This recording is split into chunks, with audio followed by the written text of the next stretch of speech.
definisi bid'ah yang paling terkenal adalah keterangan Asy-Syatibi.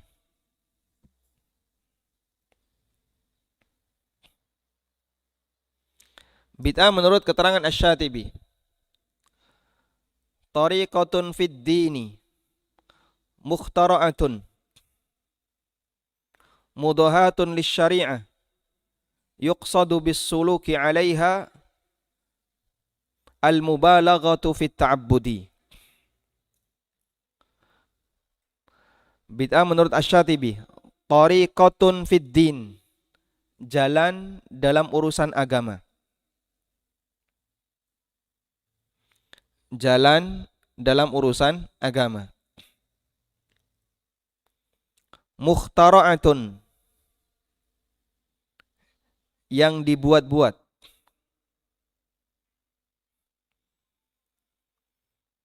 Mudahatun lisyari'ah, menyerupai syariat.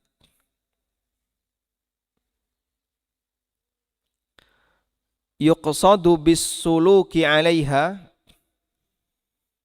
yang tujuan dalam mengikutinya al-mubalaghatu fit ta'abbud, dalam rangka menambah ibadah. Ada berapa unsur? Ada berapa unsur? 5. 5 atau 4? 5 ya. Ada 5 unsur. Tariqatun fid dini mukhtari'atun mudahatun lisyari'ah yuqsadu bis suluki 'alaiha al-mubalaghatu fit ta'abbud. Ada 5 unsur. Sudah ketemu 5 unsur ini? Baik.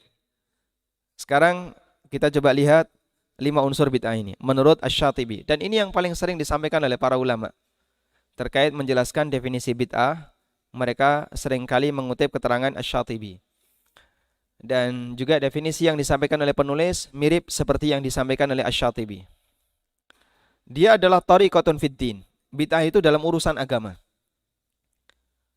Karena itu semua bid'ah selalu punya kaitan dengan masalah agama. Sehingga kalau ada orang yang membela bid'ah dengan perkara dunia, ini pembelaan yang salah sasaran. Itu dulu kalau naik haji pakai onta, sekarang pakai pesawat Toyota misalnya. Dulu Rasulullah SAW beliau khutbah nggak pakai pengeras suara. Sekarang kita pakai pengeras suara. Itu bid'ah semua. Ini orang yang gagal bid'ah, gagal paham bid'ah jauh sekali gagalnya ya. Terlalu jauh ketika gagal paham terkait masalah definisi bid'ah. Sehingga kita nggak perlu ngajak debat yang seperti ini karena gagal pahamnya terlalu jauh. Baik. Bid'ah tidak ada hubungannya dengan urusan dunia. Bahkan Rasulullah SAW mengatakan, antum a'lamu bi amri dunyakum. Kalian lebih paham tentang urusan dunia kalian. Yang kedua, mukhtara'ah. Dia dibuat-buat. Sehingga sama sekali tidak ada dalil. Baik dari Al-Quran, hadis maupun ijma' para ulama. Sama sekali tidak memiliki landasan, tidak punya dalil. Yang ketiga, mudahatun lisyari'ah. Menyerupai syariat. Dan dalam prakteknya, orang yang berbuat bid'ah ada aturannya. Kalau peringatannya digeser 42 hari gimana? Oh enggak bisa, harus 40 hari. Kenapa harus hari yang ketiga? Nih hari yang ketiga utangnya durung lunas. Kita geser hari yang ke-12. Enggak bisa. Harus 1, 2, 3, 7. Barmitu berapa? 40. Kenapa kok enggak 1 bulan? 30. Harus 40. Sehingga dia menyerupai syariat. Ada protap-protapnya, ada urutannya, persis sebagaimana syariat. Itu urutan yang dibaca, Pak. Ada itu, Pak. Salah urutan, baleni, Pak. Sama seperti Anda ketika berwudu, setelah cuci tangan, cuci muka, baleni, batal itu wudunya. Nanti baru baca doa ini, nanti baca ayat ini, nanti baru setelah itu baca apa. Kalau ndak urut, dibaleni.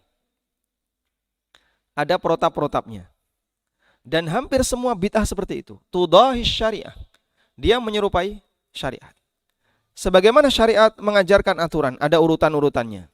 Setelah ini urutannya seperti ini, setelah itu urutannya seperti ini. Praktek bid'ah juga sama, ada urutan-urutannya. Kalau dilanggar, nggak terima orangnya, minta untuk diulang. Tudahis syariah. Ada istilah mitoni, kemudian ada istilah tingkeban. Itu geser hari, boleh enggak? Enggak boleh. Karena mereka sudah punya patokan, punya acuan, ini berdasarkan petungan, harus seperti ini protapnya. Dan praktek ini kenapa disebut sebagai bid'ah? Karena dalam praktek seperti ini, yang terjadi adalah urutannya menyerupai syariat. Apalagi praktek bid'ah yang dilakukan oleh orang-orang Syiah. Lebih sangar lagi urutannya. Karena Syiah adalah agama yang semuanya penuh dengan bid'ah. Baik. Yuqsadu bis-suluki 'alaiha. Dengan maksud ketika melakukannya. Berarti ada tujuan dalam melaksanakannya. Ada apa, Pak? Ada niat. Ada tujuan dalam melaksanakannya. Dan semua praktek bid'ah ada tujuannya. Karena tidak ada orang yang melakukan perbuatan tanpa tujuan.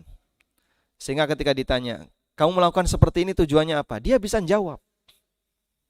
Dan rata-rata tujuannya baik. Apa tujuannya di bagian akhir?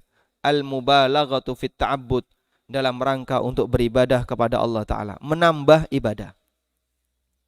Yang mereka sering sebut, tujuan kami kan baik. Karena dalam rangka beribadah kepada Allah Ta'ala. Dan kita kasih catatan bahwasanya Allah menghisap lahir batin, maka kalau salah lahir jangan dibela dengan menggunakan batin. Karena amalan yang salah tidak boleh dibela dengan niat yang benar. Kita tidak mengingkari kamu ingin beribadah kepada Allah, tapi kita mengingkari tata cara kamu dalam beribadah kepada Allah. Karena cara beribadah kepada Allah juga ada aturannya. Ibnu Mas'ud radhiyallahu anhu pernah menjumpai bid'ah pertama yang ada di Kufah. Setelah mendapatkan laporan dari Abu Musa al-Asy'ari. Bid'ah ini dilakukan kapan jamaah? Pada waktu sebelum terjadinya perang melawan orang-orang Khawarij. Sebelum terjadinya peristiwa Khawarij. Abu Musa al-Asy'ari melaporkan bahwa di tempat ini, di masjid ini, ada beberapa orang yang mereka berzikir. Dipimpin oleh satu orang sambil dihitung kerikil. Mereka mengatakan, Sabbihullah, mari kita baca tasbih. Subhanallah, subhanallah, bareng-bareng sambil pakai kerikil. Dihitung pakai kerikil. Kalau jumlahnya sudah sekian, maka ganti. Maka mereka minta untuk ganti dengan zikir yang lain. Baca tahmid, alhamdulillah, alhamdulillah, sambil dihitung kerikil. Selesai itu mereka ganti zikir yang lain. Didatangi oleh Ibnu Mas'ud radhiyallahu anhu. Kemudian diingkari oleh Ibnu Mas'ud. Ma asra'a halakatikum. Betapa cepatnya kalian ini jadi sesat. Betapa cepatnya kalian jadi sesat. Wa ashabun Nabi sallallahu alaihi wasallam mutawafirun. Padahal para sahabat itu masih banyak di sekitar kalian. Kok bisa kalian menyimpang seperti ini? Padahal orang-orang yang bertakwa, orang-orang saleh, para sahabat itu masih banyak. Seharusnya guru kamu itu banyak. Tinggal ngikuti salah satu beres. Karena sahabat itu banyak. Wa ashabun Nabi sallallahu alaihi wasallam mutawafirun. Dan para sahabat Nabi sallallahu alaihi wasallam masih banyak. Kemudian juga Nabi sallallahu alaihi wasallam belum lama meninggal dunia. Dan dohirnya ini terjadi di zaman Umar bin Khattab radhiyallahu anhu.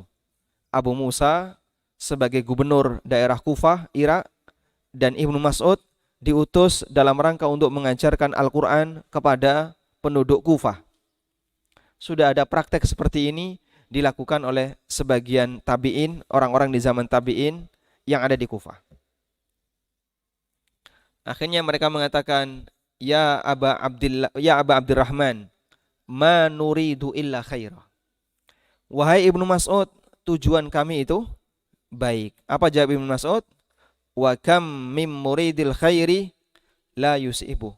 Betapa banyak ada orang yang niatnya baik tapi dia tidak mendapatkan kebaikan. Ibnu Mas'ud tidak mengingkari niatnya. Tapi yang diingkari apa, Pak? Perbuatannya. Kalau urusan niat, itu urusan pribadi Bapak. Wong saya nggak tahu niat Bapak. Tapi kalau praktek perbuatan Bapak, saya tahu ini tidak boleh. Karena praktek seperti ini dalam urusan agama tidak diajarkan oleh Nabi Sallallahu Alaihi Wasallam. Mahfum insyaallah ya. Sehingga semua praktek bid'ah selalu diiringi dengan niat, dan niatnya adalah niat yang baik menurut pelakunya. Sementara kita punya kaidah, niat yang baik tidak bisa digunakan untuk membela perbuatan yang salah.